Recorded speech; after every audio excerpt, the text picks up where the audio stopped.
Everybody, welcome to the Ethics Verse, the coolest place to be every Thursday at noon Eastern. We got a treat for you today. How's it going, Leah? It's going Round great. of applause How for are you? Leah, everybody. We got an awesome episode today. It's called The Ethical Wellness Advantage, Fostering Healthy Engagement. You know, back in the day in the Industrial Revolution, there was a lot of time spent on maintenance and repairs for the equipment that was producing all the value in the economy at that time. Today, it's human beings who are producing that value, and we need to incorporate some repair and maintenance time so that our organizations can be full of wellness and full of better culture. So as we're getting ready for that, please drop into the chat where you're coming in from. Remember, your network is your net worth. Drop your URL for LinkedIn on there and expand your network just a little bit today.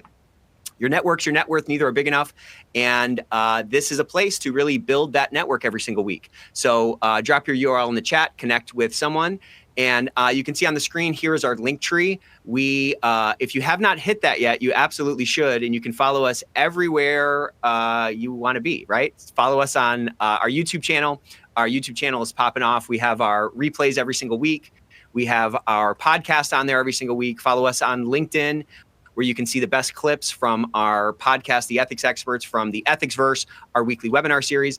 And, you know, we tallied it up, you guys. Guess how many CEUs we gave out this year? 40,000. And we gave out over 400 books as well. So that's not even counting what we gave out at the conference. So this is the place to be if you want to win books, get those CEUs, that continuing education. Follow us everywhere.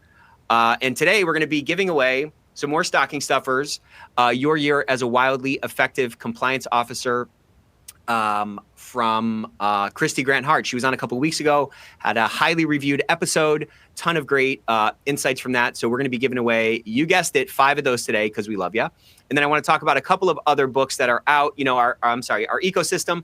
The big difference with our ecosystem, if you're looking to explore what's maybe available, maybe you have a contract coming up in the next year, our ecosystem is built with input from people on the front lines.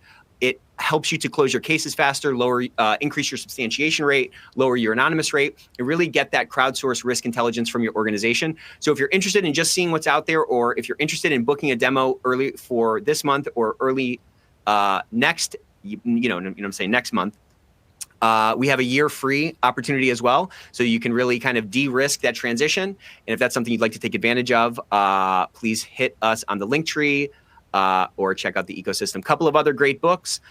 International bestseller, The Champions Network. This is by Matt Silverman. If you have not gotten this yet, add it to your Christmas list for those last minute gift ideas. Phenomenal book about how you can expand your impact. This is Adam Balfour's book, of course, Ethics and Compliance for Humans. How do you humanize your program to really drive that influence forward? And we have Speaking Up is Awesome, which we've been talking about. This is book 2 in the Compliance Kids series. Guess what? Book 3 is coming out. I think it just came out, or it's coming out Monday. This is Tom Fox's final book in the series. It's called Compliance Saves the Galaxy. So yes, we are superheroes. You are a superhero as well. Check that out. Great little book for your kids, or to read it and bring your parent to class day. And then finally, Mary Shirley's book, 65 Hacks to Level Up Your Compliance Program. This is probably the best-selling book of the whole compliance game and over the last couple of quarters. So check that one out if you haven't gotten it yet. Participate in the chat today, and of course, you can be entered to that drawing. Finally, I mentioned briefly the 1 year free. I'm trying to go fast here, Leah. Thank you for your patience. Next week, we're going to be talking about ESG audits exposed. Too good to be real, or a golden opportunity. So hope you join us next week. And with that, here is me and here is Leah. We are cybernetic today. We are androids today. Anyways, Leah is an old friend. She is a clinical psychologist. She runs a phenomenal practice, both working with individuals and working with organizations to drive cultures forward. So round of applause for Leah. We want to break our record last week for reactions. We're already up to 200. That's phenomenal. Anything over 1,000, makes my day. So anyways, Leah, welcome to the Ethics First. So great to have you on again. Thank you. I am so impressed with your thoroughness and everything you just said. It's impressive. Thank you very much. Yeah.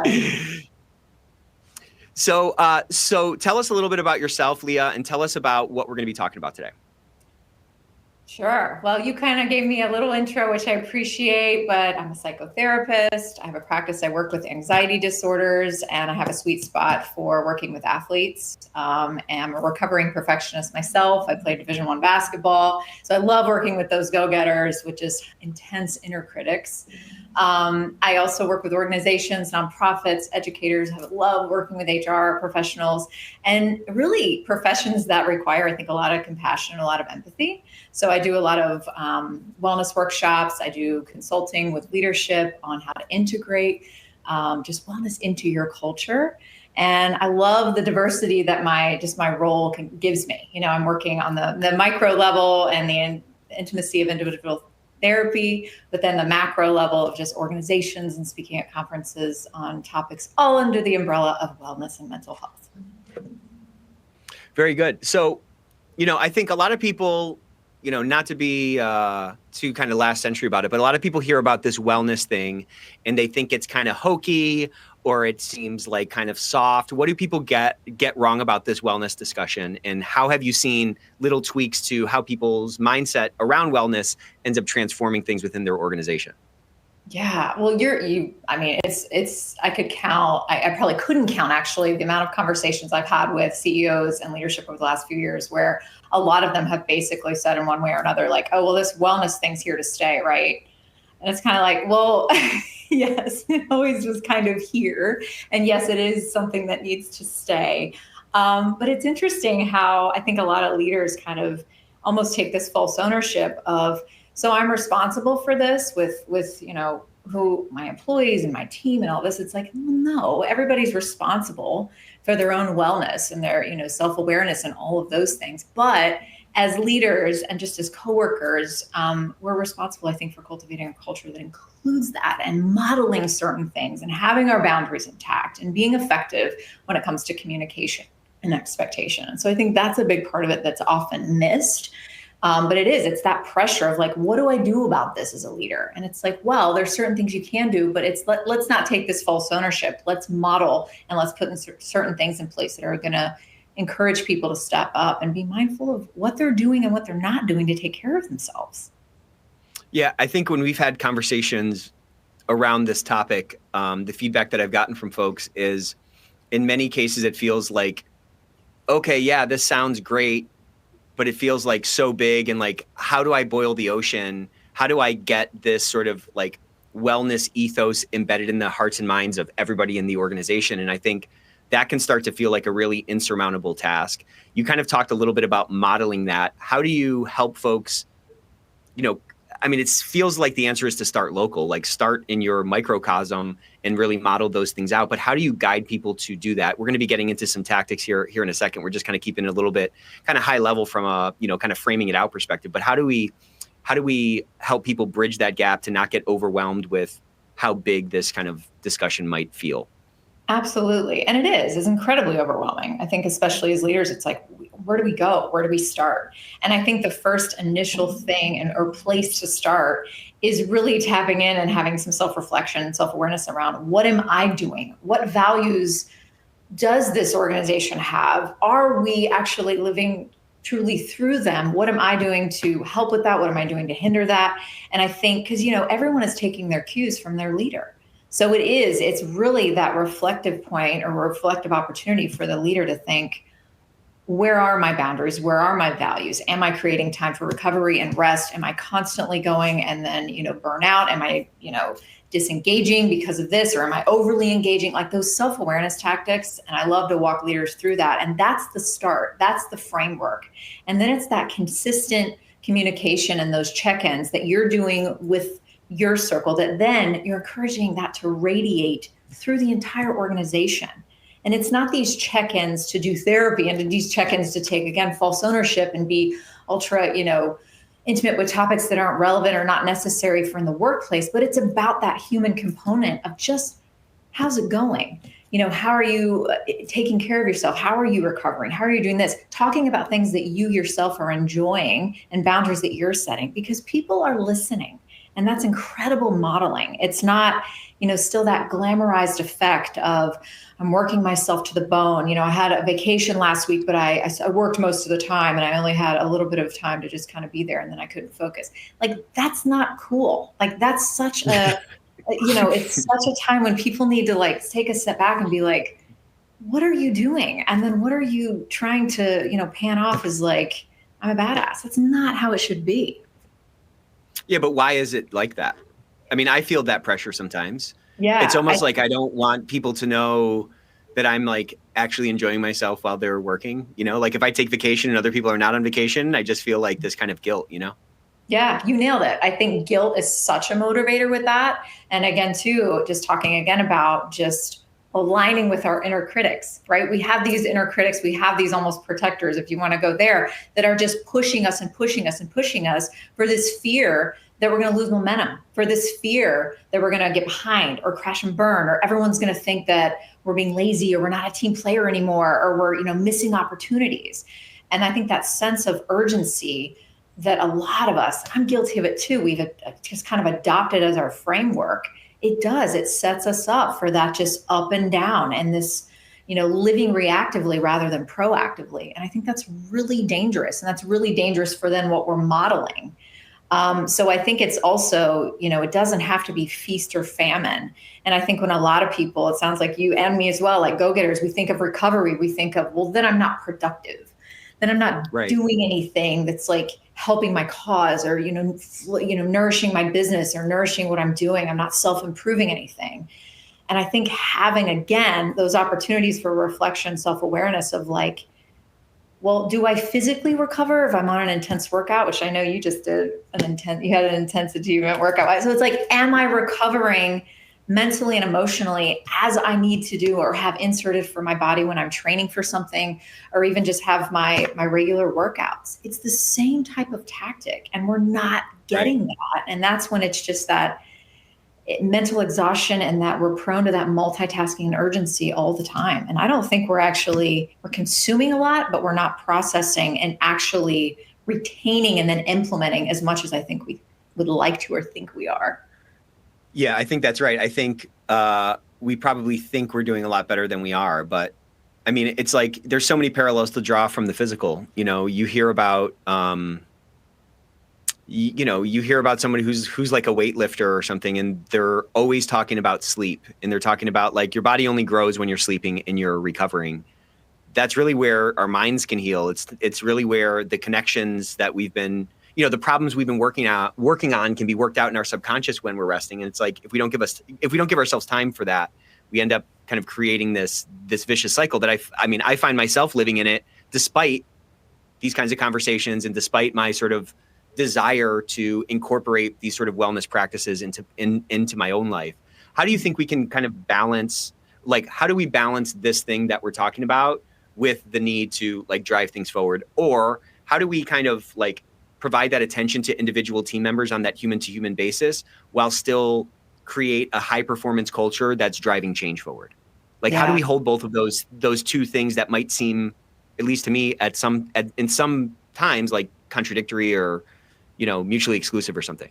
Yeah. And that first part of your question, I mean, I think one of the biggest things is that we I think fail in some ways to remember all the times we transition throughout the day, whether it's from one task to another, one role to another, one physical location to another. I mean, we're constantly transitioning throughout the day. And I think if we would learn to almost capitalize on those times, and it doesn't have to be every single one, but capitalize on those times for quick resets or quick check-ins, that doesn't seem quite as overwhelming of like, well, I don't have time for self-care. I don't have time for this. I don't have time. And some people legit, they don't have that 2-hour window. They don't have this, but like the times that we're brushing our teeth, the times that we're getting in the car, the times that we are moving from one room to the next, we're filling those gaps with more consumption. We're filling those gaps with, what else am I missing? What else is this? Oh, I need to be up to date on this. There's this urgency all the time. And if we would just capitalize on those natural pauses that I think life gives us and just have this moment of like, This is where I'm at. This is what I'm doing. How am I feeling right now? Where's my mind at? How am I, anything, just these quick points of data. It's amazing what that can do to almost let air out of our internal balloon and build self-connection, build self-trust, and kind of break that cycle of gotta go, always gotta do something, always gotta do something. And I think that's huge. I'd love to hear from the chat. I'd love to hear kind of where you are on this spectrum. Drop a 0 in the chat if you are really kind of consciously trying to incorporate these kind of specific pauses or, these things that Leah just just kind of described, these sort of like little wellness checks. Put a 0 if you kind of prioritize that, or put a 1 if you feel really this almost overwhelming like pressure to like she said, consume more and not waste time. As those are coming in here, I'll tell you, like I've been trying to like walk every single day, and I find myself like when I'm going on those walks, I'm like, I need to be listening to something. What should I be doing? It's almost like I can't even walk in silence, which is absolutely insane. I mean, it's a pretty good mix. It's a really good mix that's coming in here. It seems like folks, there's a lot more 0s than I expected. So good on all of you guys for doing that. I see a 0.5, maybe call me a 0.5 as well. But I've really just like last night I was thinking about it. Yeah, it's like a daily struggle. Like Angela said, hey, Angela, it's like this walk should be something that's for exercise and just to kind of unplug a little bit and kind of decompress, you know what I'm saying? Clear my head. And it's like, there's this undercurrent of anxiety because I'm like, I'm behind on podcasts and there's a couple of things I need to listen to. And there's a couple of things I need to, there's a couple of emails I want to catch up on during that like little window. How do you, like, what tactics can you give us or share with us on how we can fight that? And, I'd love to do this again at some point and it'd be all 0s. You know what I mean? Yes. Well, I think one way to look at it, and this is a way I kind of reframe it for myself, is like, you're out of shape with that. Like we are out of shape. We're lacking reps in that. So we're out of shape with it. And I think, to build stamina, to build that muscle memory, if you will, or just kind of that, you need reps. And so I think being deliberate before you're going for a walk and really taking that moment to be like, what do I want out of this walk? Almost like as you're heading into a meeting, or even this, you get your talking points together. You're kind of like, what do I want to get out of this? What's the goal of this? We have 20 minutes. What do I want to do? A lot of us prep for that. We're really good at that. We don't want to waste time. Smart. And so when you think about whether you're going into a workout, going for a walk, going for a drive, just thinking about like, what do I want to use this time for? What's going to serve me? Because when left to our own devices, we use our devices, right? And we're living again reactively. We are just kind of, our mind again is just in that loop of like, I need, what's next? Something that I've really tried to work on too is normally when I'm in the car by myself, is anytime I'm at a red light, I used to, and I think most of us do, we pull out our phone. Did someone text me? What's this? Right. That happened in the last 2 minutes? It's just, again, what's happening? What did I miss? And rather than that, it's almost like I've tried to just, whether the red light's going to be 10 seconds or a minute or what have you, just pausing and almost like adapting the mind of a toddler. What do I see? There's a red truck. What do I hear? What's going on? Just going through your 5 senses and getting better in shape and getting more comfortable with just those pauses. It could be 10 seconds. It could be a minute. But that, again, it's almost like you have a whiteboard and you're wiping it clean. Everything might start filling back up, but we got to get better at those moments that life just gives us, because then again, it's feast or famine and we just crash and burn. And as you're approaching a vacation, as you're approaching a holiday, I know many of you, like me, we're trying to get our to-do lists done. We're trying to get up on everything. We're trying to create space for hopefully presence, relaxation, joy, all these things. But that we work so hard for, by the way. That we work so hard for, what we need. Right. But then what happens is we get there and it's almost like we haven't really can't even enjoy it. Yeah, because we're in that mode still. Everything we've suppressed or neglected with Band-Aids of stimulation pop up, and we still feel that angst. We still feel that drive of like, I should be doing something. And we miss it. We miss the recovery. We miss the people. We miss the things. And then we're right back to it. And it's like we don't allow ourselves to enjoy that time that we've worked so hard to create. We fill it right back up. Yeah, I would love to get a couch in here. Do you mind if I lay down for the rest of this? I'm kidding. I'm kidding.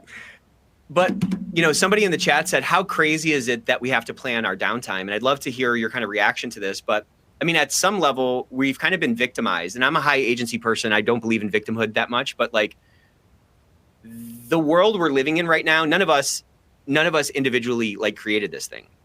Right? Like the number of notifications we get and how technology has sort of infiltrated our whole world and how our calendars are all stacked. And there's so many like inroads of connection to us. Right? Like none of us planned that. We just have sort of found ourselves here.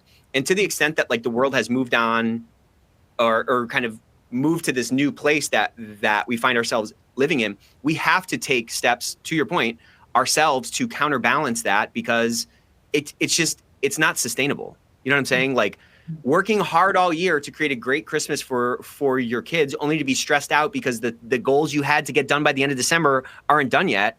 It's such like a rat trap. You know what I'm saying? And, just to zoom out from this conversation a little bit, the whole purpose of this webinar series is really about how do we make our workplaces better? How do we create the circumstances for people to really thrive in our workplaces, to get risk intelligence, to improve our cultures, to improve our bottom lines, to create, environments where people can feel belonging so they can put their God-given gifts to work? That's what this whole thing is about. And, the reason I like having these kinds of conversations, because while at some level it might seem a little bit further afield than us diving deep on DOJ guidance or, new pronouncements that are coming out or whatever, at the end of the day, our entire economy is hinging on this knowledge work economy, which is all about people. And if we don't take the steps and start to incorporate, at least in our own little microcosm, if we don't take steps to maintain that human connection or establish, footholds for people to really put roots down and feel that kind of belonging, well, then everyone's going to continue to just get burnt out. And until our organizations, until our individual teams or our individual departments feel different than everything else, well, then we're going to just kind of go the way of the world if we don't do something different. And again, the reason I love talking with you for thousands of reasons, but one of which is you have really great tactics on how we can start sprinkling this kind of a mindset into our day-to-day lives and start reaping some of the benefits of this. And what I found to be particularly interesting, my struggle with my own walks notwithstanding, is that when I do start to get those kinds of reps, I start to get a different kind of balance where all the chaos from my day-to-day feels a lot more manageable, and I can like ride on top of the wave instead of like gasping for air as I'm like pulled under, with the undertow or something. Absolutely. Yeah, you do. You have that kind of give and take with your energy. It's that visual of having that balloon in your stomach. If you're walking around with that full balloon ready to pop at any moment, that's exhausting, and kind of having and being creative and I think aware of times that you can let even just little puffs of air out is huge. So let's talk a little bit about kind of some of these therapeutic principles. You do a great job of pulling those principles from the sort of clinical setting into the real world or into, organizations.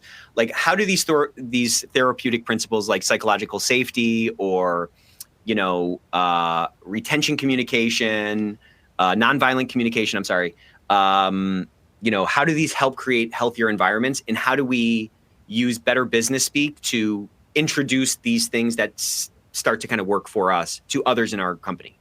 Right. And it is, especially, when a leader will come to me or someone come to me and kind of, they're very skeptical about this whole wellness thing and everything. And it is, you got to, speaking on the business speak terms of this will increase productivity. This will increase authentic collaboration. Are these things hard sometimes to collect the data? Sure. But like the culture will improve with some of these things. And I think the biggest thing I see is really understanding, and I know it takes time to have these check-ins, to have these one-on-ones. But it's so important, just as we do with our children, just as we do with our partners, just as we do with friends, and checking in and keeping, kind of a certain flow and energy with our relationships is so important in the workplace. And these check-ins, I think it's not just, how are you doing? What's going on? It's asking these questions of like, when do you feel, most connected to your work? What are some ways that you can feel better supported? When do you feel affirmed? When do you feel validated? Like what works for you? And kind of asking and being curious as a leader and not making assumptions, I think is huge. And what that also does is it prevents us, a lot of us, we want to lead with empathy, when we want to lead with compassion, which is amazing. But a lot of times we confuse that with taking false ownership. I was working with a leader a few months ago, and she was constantly checking in on her team, which was great. But she was also, little to her known, I think little did she know, creating these like codependency cycles where she was like, you have a lot on your plate. I'll just take this, or I'll take this. And she was being incredibly proactive, but she was not allowing her team members to almost gauge, where am I at? What do I need? She was almost like doing it for them. And then she was swamped because she's taking all this. She's trying to take care of her team. When in some respects, I told her, I said, you need to step back. You need to ask these questions and let people gauge where they're at and what they need, and get more comfortable with asking and setting certain boundaries. Again, as leaders that really, are all for wellness, it's not about saving. It's not about doing. It's about asking the right questions. It's about supporting. It's about consistency. And that is what builds that trust. And that's what builds, I think, that authenticity that we want to run rampant through our organizations. So this thing of this false ownership, I feel like obviously there's a better way to handle it, which you kind of helped her with. But like, how do you know if you're doing that? Because I feel like I'm doing that probably a lot. You know what I'm saying? Like, because it feels like a little bit black and white. It's like, I don't know where to put those boundaries, I guess. Mm-hmm. I think I think a lot of it is if there's, again, that rapid pace and there's that lack of patience when you're interacting with someone, it's more just like, oh, I can beat you to the punchline. I know exactly what you need. I know what needs to happen. I know it needs this. You're doing the problem solving skills. You're almost like preemptively or like doing the things that might, rather than, again, asking those questions. It's like people need to go through those processes themselves. So what's working? What's not? What do you need? You may very well know, but creating that space for other people to get those processing skills and reps in and be more comfortable with voicing what they need or setting certain boundaries, I think is just lacking immensely. Yeah, I think that's right. I mean, it's kind of a coaching discussion is what we're talking about. Like a coach is not doing this stuff for you. A coach is telling you how to do it. If you're getting a life coach, you're getting an executive coach, they're using that same sort of Socratic method to help you uncover, knowing the context, and the situation that you're in, to uncover that. And it sounds like what you're saying is that with respect to wellness, we can employ those same types of approaches or that same type of a framework to not only help someone kind of build their own reps, but also to prevent ourselves from like taking all of that on and sort of creating this kind of, what did you call it? False ownership, or this sort of enabling type of behavior? Yes. Codependency. I mean, I think that's a big thing, and again, it's going into problem solving for someone too prematurely, rather than like, the last few times I've met with you, you've said you've been really overwhelmed or you're exhausted. Like, what are you trying to put into place to stop that? Or what do you feel like, needs to happen, rather than like, well, if you talk to so-and-so, or let me talk to them, or let me take this off your plate. We need, it's that urgency of, let me fix this for you. Let me solve this, rather than generating that self-awareness and ownership to stay with that person. I think that's huge. And that's one of the biggest things I think we're lacking. I think, though, a lot of that comes from a really high agency, high responsibility approach from a leader. I think so, right? Like, I think to some degree, a leader feels, certain leader types, I think, feel responsible for the workload on their people, and they feel responsible for the way things are going, when many of those results are often outside of the control of the leader, whether it's a function of the business they're in, the industry they're in, or it could, the stress that's occurring. Let's not forget that it could also be driven by, the lack of agency of the person, right? Like, what advice would you give a leader who feels that kind of like responsibility that in retrospect leads them to end up taking on too much versus, erring on the side of like this coaching framework, for lack of a better term, to help the individual work through the stress that they're feeling themselves?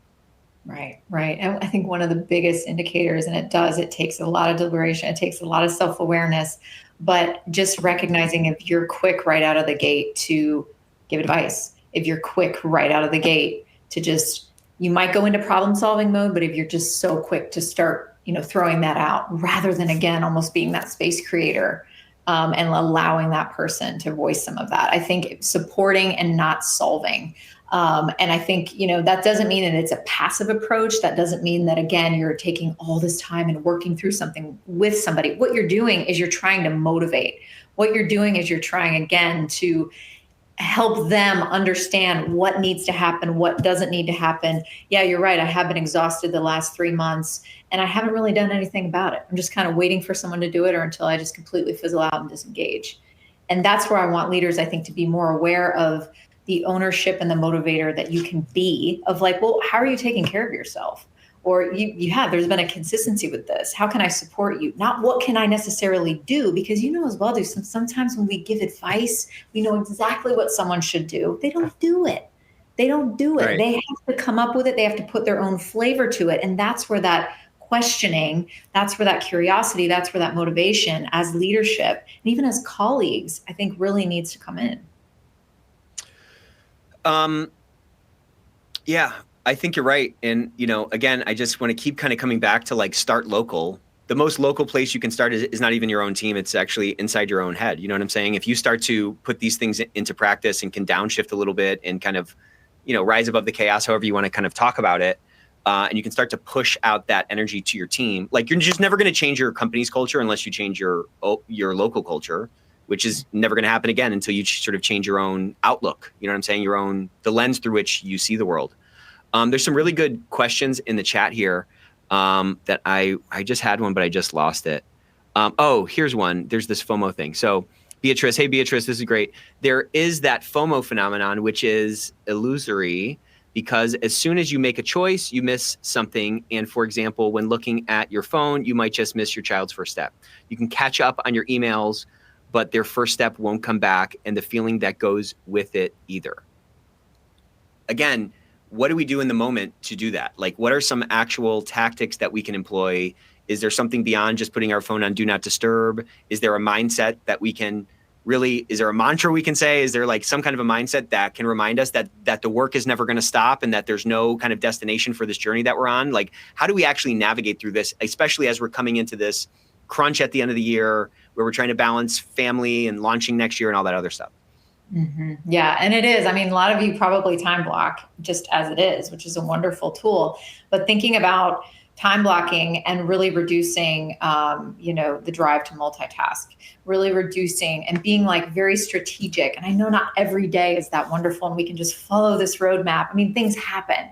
But for the most part, having certain things during the day that we are really trying to put a lot of effort into just being present with that. Because the amount of interruptions that we allow to happen on a daily basis is insurmountable, and just, again, fueling that drive to always need, and always be on and be just consuming. I think something else that can be really helpful is, again, capitalizing on your transitions and not filling that with other things, but thinking about just how you prepare yourself in the morning and in the evening, and what I mean by prepare is like, are you doing things that are just for you? And again, these don't have to be these monumental things because I know we're all scrapped for time, but just in your routines, are you setting aside time just to get practice with just doing that thing or just being with you? And I think that, again, is a tactic that can be really helpful to build that stamina in that area. So as you were saying that, I saw this comment from Gordon, and Gordon said, "What's up, Gordon? Great comment here. Thanks for that. Before lunch, I try to relax and do breath exercises before lunch meetings and at 3 p.m. You have to put it in your personal schedule and do not violate it. Make sure it is a quote unquote important meeting with yourself." Again, you make time for the things that are important. So maybe this whole conversation is really just to sell everybody that carving out some of this time is important. Because I think once you find it to be important, you end up making the time for it. There's always time for the things that are important. There's always money for the things that are important. It's a question of prioritization, That's right. And even just, we're missing out on those recovery times. And I think that was a great suggestion from Gordon. I think scheduling those in. And, there's going to be that critic that pops up like, well, this isn't going to do anything. I have to prep for this, or I have to do this, or I have to go to this meeting, or actually, let me check on this. I didn't answer so-and-so with the email. Those things are going to come in and nag you for attention because they feel threatened because they once occupied all those spaces. So if you look at it as like your ecosystem, if you will, is completely unbalanced if that's happening. And that's where you have to like soothe those parts of you.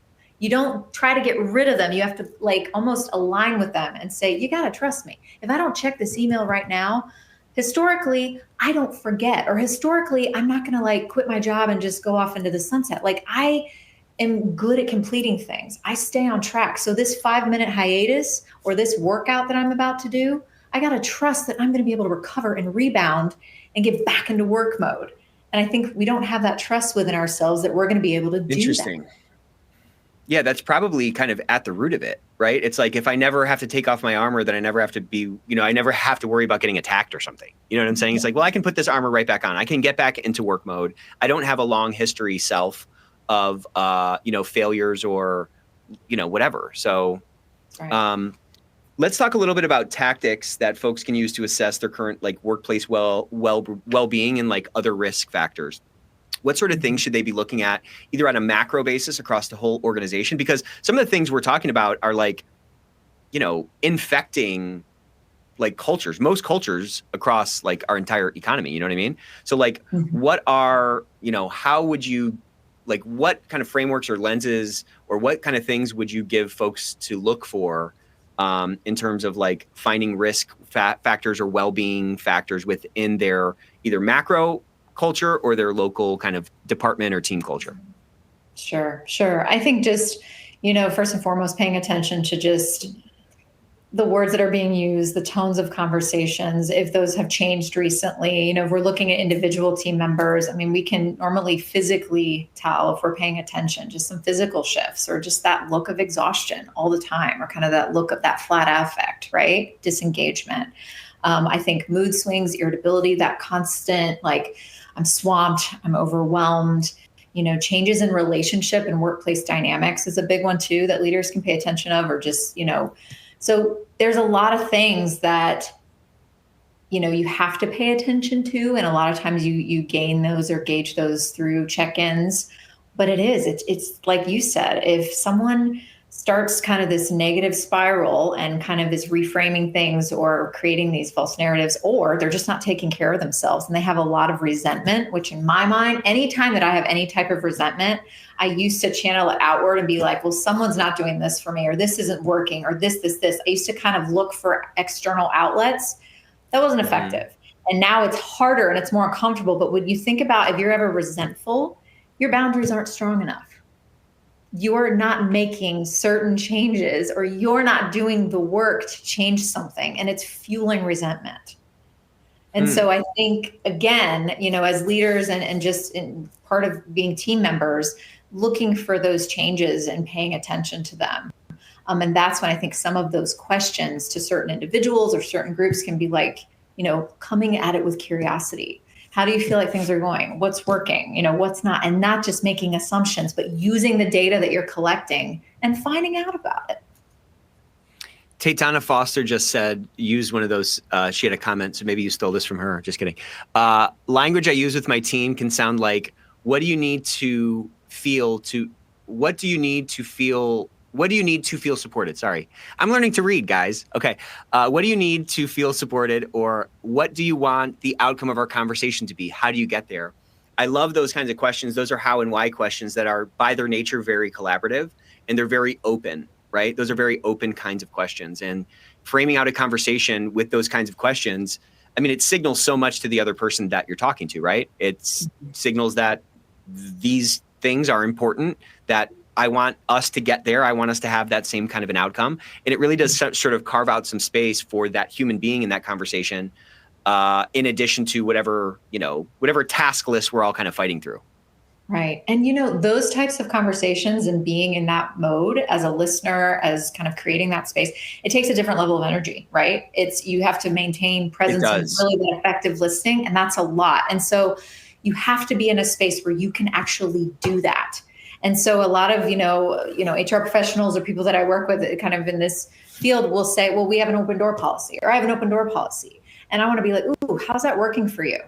Because that, again, not that you don't want to be available, but if you're too available, again, possibly creating codependency, setting yourself up to just be very fast with your responses. We'll just do this. We'll just do this. Oh God, them again. We don't have that patience because we're being overworked in that way. So thinking about getting rid of the open door policy and having time that you can actually be present and effective as a communicator is way more. I mean, that's going to be money in terms of your culture and how you're interacting with people.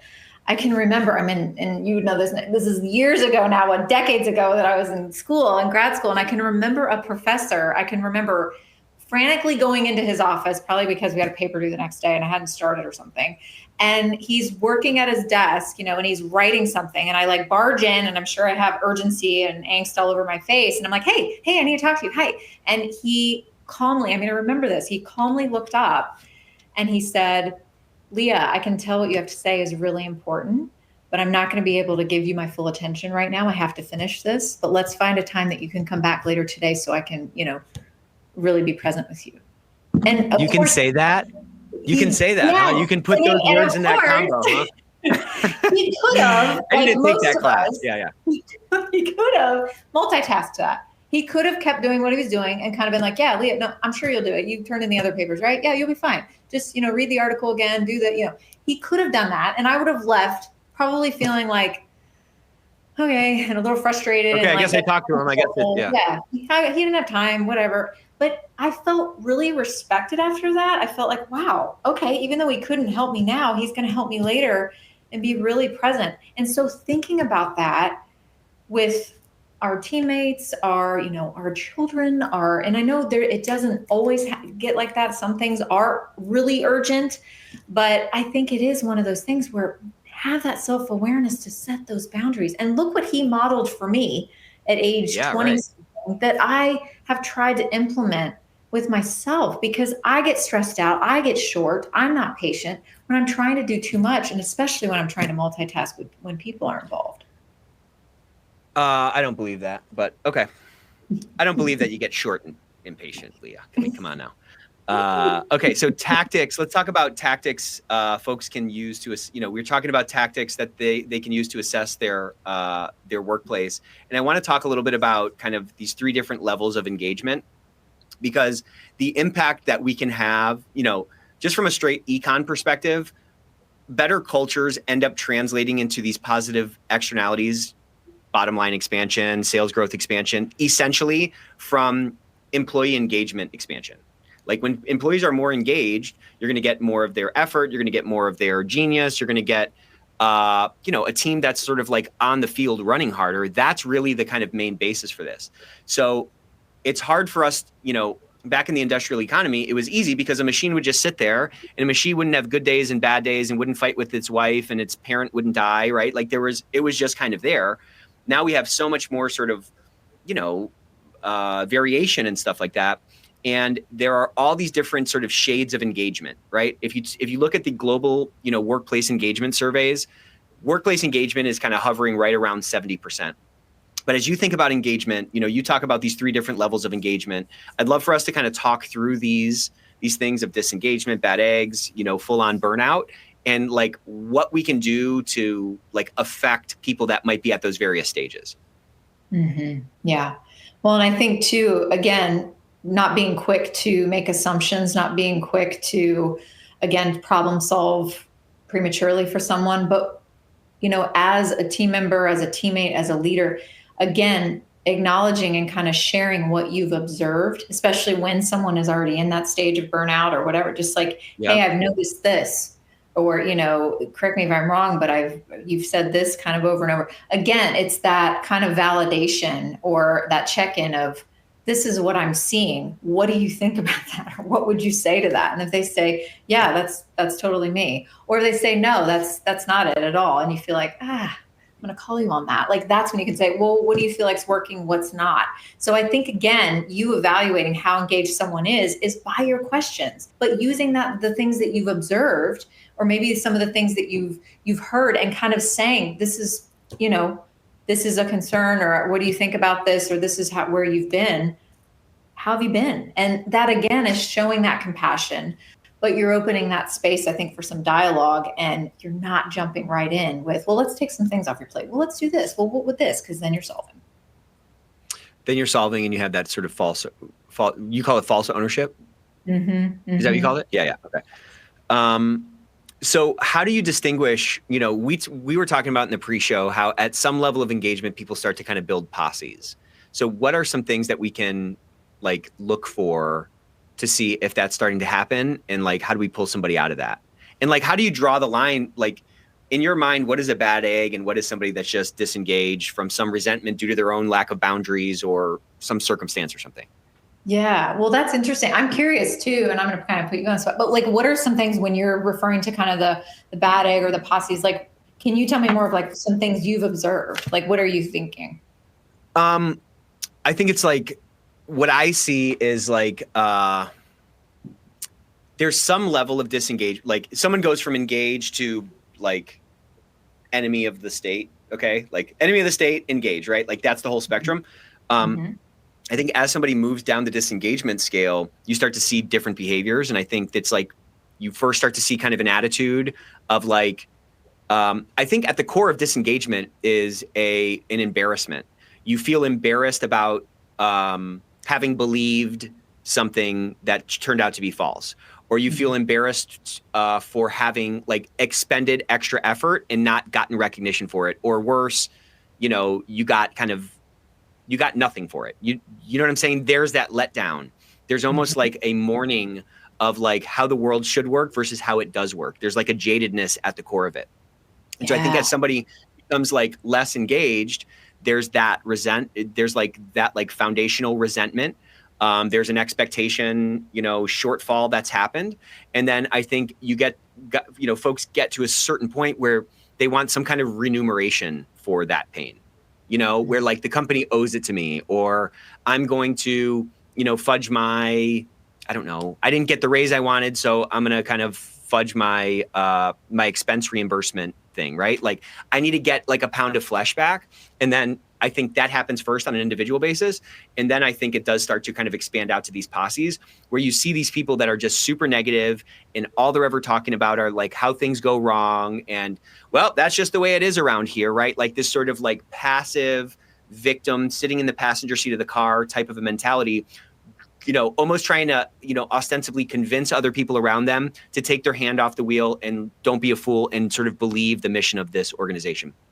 That was a lot of rambling, but I feel like that's kind of what the progression looks like and what those different stages start to look like. And I think at that last stage, there really is kind of this coalition building because at some point there's too much cognitive dissonance for the disengaged individual and they need to have a chorus for the song that they're kind of singing, or they end up just probably leaving, Well, you nailed it. I think that's exactly right because they're looking for that external validation and there's an urgency behind that. There's a frenzy of like, I don't want to do the work internally. I don't want to perhaps set the boundary or speak up and say that I don't feel appreciated for what I've been doing the last month. There's that fear around that of like being proactive and identifying what are my options that I can do. So instead, I'm going to go and share and maybe elaborate and create maybe these, we call them false narratives sometimes.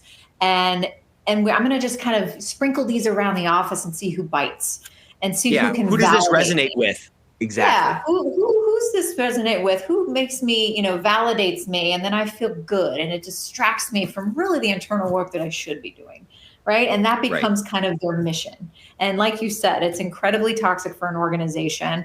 And a lot of times people, even when they're being approached by an individual such as that, who's spewing negativity and kind of wanting that validation, a lot of times those people know who to sniff out and who are the pleasers and who is going to just be like, yeah, you're right. Oh my gosh, that's so unfair. Because they don't want to either A, get in the middle of it, or they're just like, this is the easy way out. Or it starts to turn wheels in their head of like, yeah, this is right. This is really unfair. And so I think number one, understanding the dynamics of that, and they can be very complex. But I think too, that's why it is so important for leaders and teammates to have those consecutive checkpoints, to have those times, even if they're just check-ins or one-to-ones, where you're fueling that innovation, you're fueling that ownership of what's working, what's not. This is really an opportunity and a space that you challenge them to give feedback. right? And now those feedback loops and establishing those and nurturing those in your organization, I think prevents a lot of that. And as leaders kind of saying, it's on you to tell me some of these things, but I also want to check in and make sure that I'm providing a safe space for that to happen. I think that's where that trust needs to happen, and leadership has to create, and I think be authentic with those one-to-ones, with that space that they're creating and an opportunity. And you can't, force someone to share these things. But if then you notice as a leader, or you're being, kind of witnessing things that they're doing, or they're sabotaging certain things, that's when you can step in and set a boundary. Hey, I've noticed X, Y, and Z. What's going on here? When we talked last month, I didn't get any feedback about this. Let me give you an opportunity, because it doesn't seem like you're happy, or I've noticed this. That's okay to say and to set those boundaries, and again, give another opportunity. Yeah. I just think there's so many parallels to like this manufacturing analogy. Like there just are so many. And again, if you were a plant manager, it was on you to make sure that you were scheduling appropriate downtime for all the machines, and you would schedule that out, and you would, shift off orders, or you'd shift off, production runs so that you could take care of this machine. And I don't even need to do this survey because I already know the answer, but like how many of us are actually carving out time to like do maintenance on not only ourselves, but also our team? I mean, that doesn't have to be that long of a meeting. It doesn't have to be a 2-hour sort of couch sesh, right? I mean, it could be a 15-minute check-in once a month to say like, how are you doing on your professional development plan? How have you been doing? How have you been feeling? And just carving out that time for that human connection, where we're not talking about sales pipe.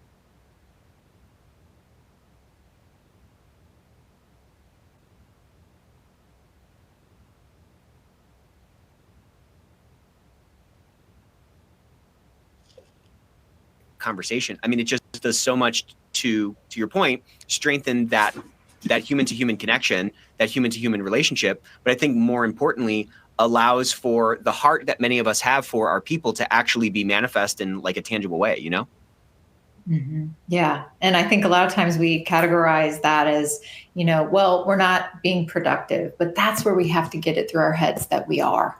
That's where we are, just like you said, nourishing that human connection, and we're paying, attention to what we need on a very basic level as people. Right. And when we feel part of something, when we feel appreciated, when we feel, inspired, when we feel like we're part of the group, or that people are making an effort to include us, or that we have a voice, or that we can share something or say something, then we are in. We're in. We want to be there to a certain degree, right? We are able to do that. And then we have the ability, I think, when we see other people being able to share, like, this isn't working, or I'm working on this, or this is something, these individual goals are being talked about, are being nourished. I mean, that's when, again, you're not running the risk of these employees constantly just disengaging and burnout, and then it just kind of infecting your whole team. It's not going to happen as easily. Right.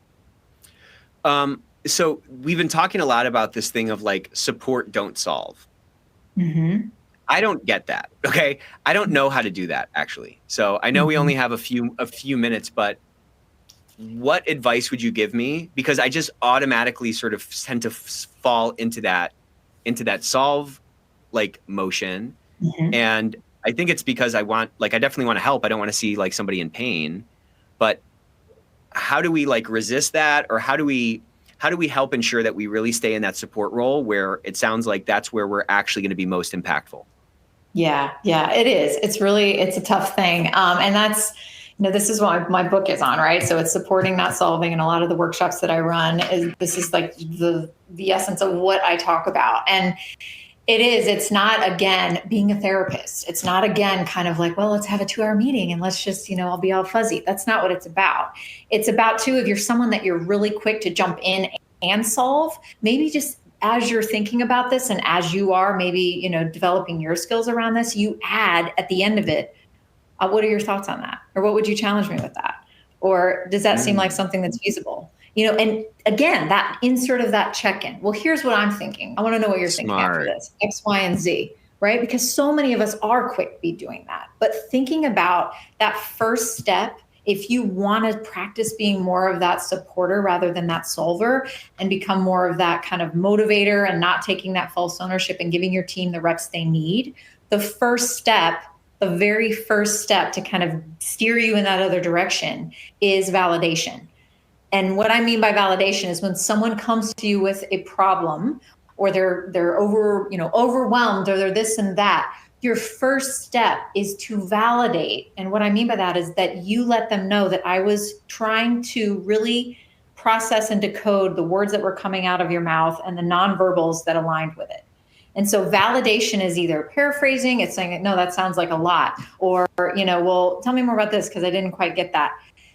You're showing them, you're building an alliance that, like, I am going to try to effectively listen rather than just problem solve and get to the last step. And that right there, you're going on the walk with them. Yep. Mm-hmm. Yeah. You're showing that you're with them in it. Yeah. Yeah. And this is not your piddly concrete, like, oh, where's the copier? Oh, well, let's delve into that. It's like, oh, these are things that are more in depth. These are things that might have emotion embedded. These are things that have frustration. These are things that are going to help with development. These are things that are going to help with self-awareness. Even thinking about our children, like thinking about asking, well, what do you feel like your options are at this stage? Or, what are this? If my kids were on this call, they'd be like, oh my God, my mom says, what are your options all the time? And I do, because you know what, if I go in there and I know 99% of, I think, what they should do, but if I do it for them, hell, they're not getting the reps they need. They're not building that stamina. They're not building that resilience. They're not building that trust in themselves. And a lot of us didn't get that as children. Right. And guess what? We're implementing that how we work. And so as leaders, being self-aware about that and allowing people the time, allowing people the development of getting their reps in and building a lot of that confidence. Yeah. Again, there's small tweaks. It's just kind of downshifting a little bit. It's trying to bring some of these sort of like therapeutic mindsets to bear in our organization and just kind of going human to human with this whole thing instead of human to task list or something. You know what I'm saying? Mm-hmm. Yeah. So tell us a little bit about the book. I'm super excited about that. I love a good book, I know, right? I'm kind of in the whole process of waiting and hopefully, fingers crossed, getting a publishing deal. And then it could be a bit after that. But yeah, it's called Support Don't Solve. And I go through the steps of how to do that and talk a lot about false ownership, talk a lot about leadership, and even just in our relationships outside of work and how this is such a framework, I think, that's helpful for compassion fatigue, for preventing burnout, for, just, again, gaining self-awareness and motivating others. And I think it really strengthens relationships. So I'm really excited about it. I have to implement it with what I do. And I'm excited. Yeah, that sounds so cool. What an exciting thing to build, to write a book and to be in this journey. That's awesome. So definitely when that gets published, we'd love to have you on for that. But, you've come into our organization before. I can't recommend you enough. I think you do great work within companies. I think you kind of get this stuff. You get kind of both sides of it. And you have a really unique way, as people saw today, of bringing these concepts down to earth and being able to take action on them. Where can people find you, and how can they get in touch with you if they want to explore perhaps bringing you into their organization or bringing you into their team to help put some more of these kind of tactics in, to work? Yeah, absolutely. Well, I'm on LinkedIn, Leah Marone. My website is just leahmarone.com. And my email is pretty easy as well, leah@leahmarone.com. So I'd be more than happy to chat with you, process something. And I love working with teams. I love working with leaders. I love speaking at conferences. And I also run, and we have a few spots left, but I co-facilitate a female professional empowerment group with a professor at UCLA. So it's all virtual, and it's an 8-week group. It's a lot about self-awareness and boundaries. And this is for go-getters. And so it's been fantastic. And our new cohort launches in January. So if anyone's interested in that, let me know as well. But that sounds cool. Happy to help. And then also let's follow, people got to follow you also on LinkedIn, because you do these awesome tips every Tuesday. Every Tuesday, I'm so excited to open my LinkedIn and see what tip you have. So check out Leah Marone everywhere. on LinkedIn. Check out our website and everything else. Leah, absolute pleasure. Merry Christmas. Thank you so much for joining us on the Ethics Verse. As soon as that book is ready, you got to come back out here and we can add it to the library and have you back. But thank you so much for everything today. This was a lot of fun. Oh, it was so much fun. And I thanks for all your support and having me on. And yeah, it's been great. Absolutely. All right, everyone, we will see you next Thursday for our ESG session. Don't forget to follow Leah, and we will see you next week. Take care.